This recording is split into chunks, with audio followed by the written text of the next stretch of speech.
Desde hace muchos años, desde los 15 años, que yo me dedico al teatro. En el camino de la ópera, y me fui a estudiar al Teatro Colón y me recibí de regisseur en el Instituto Superior de Arte del Teatro Colón. Regisseur es el que pone en escena una ópera, es decir, está el director musical, que es el que dirige toda la parte musical, y está el regisseur, que es el que dirige todo lo que se ve en escena, la puesta en escena. Paralelamente, bueno, desarrollé durante un tiempo mi función de psicoanalista, pero hace muchos años que he dejado de trabajar sobre el psicoanálisis, con el psicoanálisis.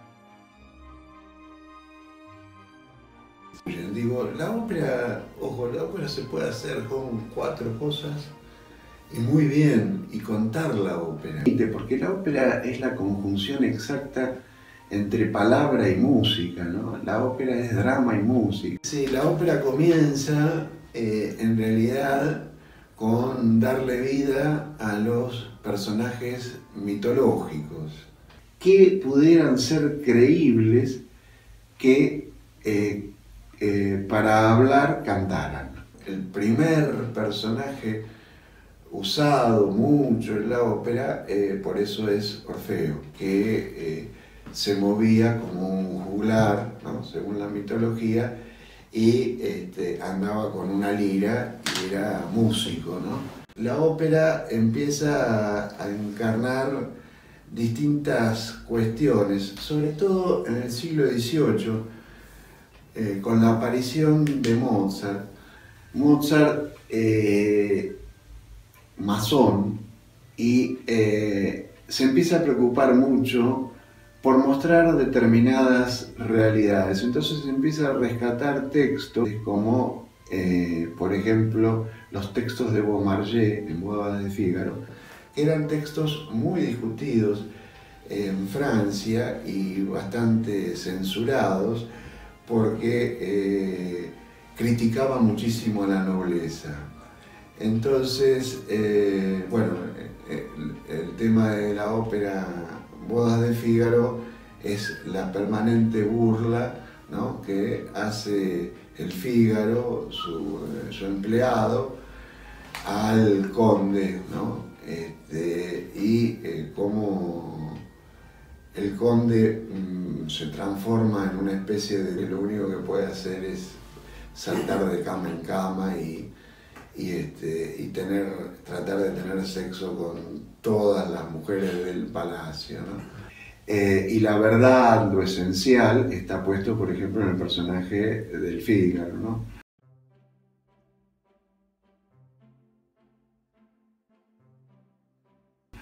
A partir de ahí, y sobre todo en el siglo XIX, bueno, y como no, con el romanticismo, y lo que comienza es a contarse, tratar de contarse la historia de la vida cotidiana. Después aparece en el siglo XIX un compositor que él mismo se hacía decir el campesino de la Róncole, muy popular, y me refiero a Verdi, y que estaba altamente preocupado por la unidad italiana, por las cuestiones políticas, y a partir de ahí empezó a crear también una serie de óperas muy patrióticas y que hablaban de las ideologías y los deseos del pueblo italiano, ¿no? Paralelamente con Verdi, en Europa Central aparece Richard Wagner.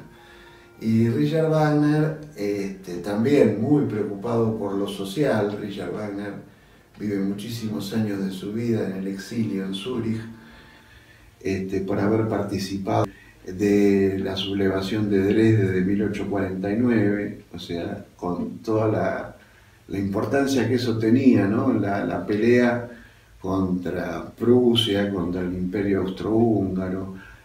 Y paralelamente, aunque no se conocieron, fueron desarrollando vidas muy paralelas en la ópera también, Verdi y Wagner, ¿no? Es decir, Verdi participando en 1848 de la Revuelta de Milán, bueno, entonces también la ópera cumple con mostrar también una preocupación social, ¿no?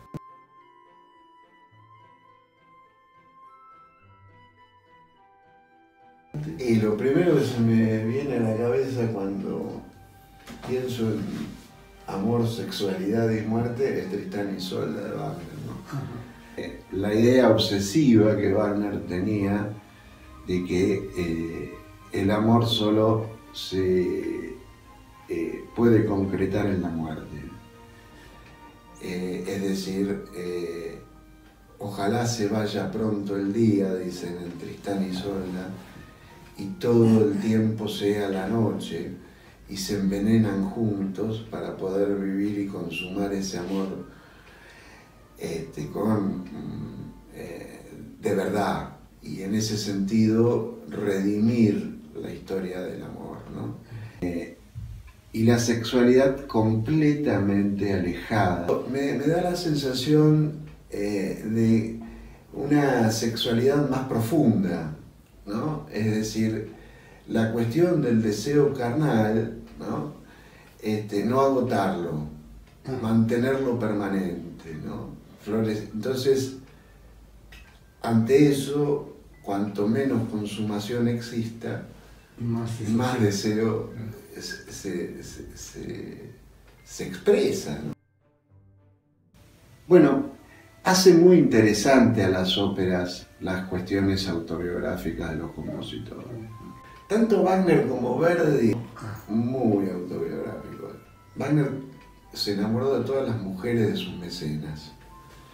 Y tenía un amor muy, muy fuerte con Matilde Wesendonck, que era la mujer de Otto Wesendonck, que les había dado casa y todo en Zúrich, sus mecenas. Entonces vivían en casas separadas, pero en el mismo terreno y en la misma propiedad, Wagner y su mujer, y Otto y la mujer de Otto. Y esa historia de amor tan fuerte que tuvieron Matilde y Wagner es lo que luego se traslada a Tristán y Isolda, ¿no? En el caso de Verdi, a su mujer y sus hijos, Margarita Baresi y sus dos hijos, mueren en una peste muy jóvenes, y él luego se termina juntando, porque eso fue un gran tema, no se casó, se termina juntando con una gran soprano que fue Giuseppina Strepponi. Cuando vuelve a su pueblo natal, Buceto, un pueblo rural, ¿no? Es repudiado con Giuseppina, por más que ya era el gran maestro Verdi italiano y demás, era repudiado por el pueblo, pero lo más importante de todo, que fue repudiado por su padre, por esta situación de que estaba viviendo con una mujer con la que no se había casado. Giuseppina Strepponi también se le conocía una importante historia de amantes, hijos abandonados, etcétera, etcétera, ¿no? Y Verdi se jugó por esa historia de amor. Bueno, esa historia de amor, dicen que juntos fueron a ver La Dama de las Camelias en París, y a Verdi se enloqueció con hacer Traviata, ¿no?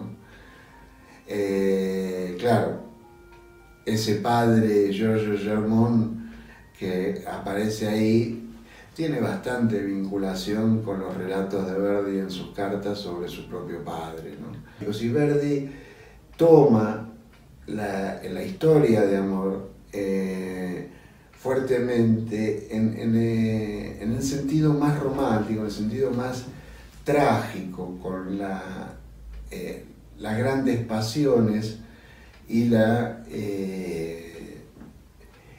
muerte, pero la muerte como una cuestión de enfermedad, mucho más que por pasión, ¿no? En el caso de Wagner es mucho más pasional la muerte. La muerte sería la consumación sexual de esas relaciones, ¿no?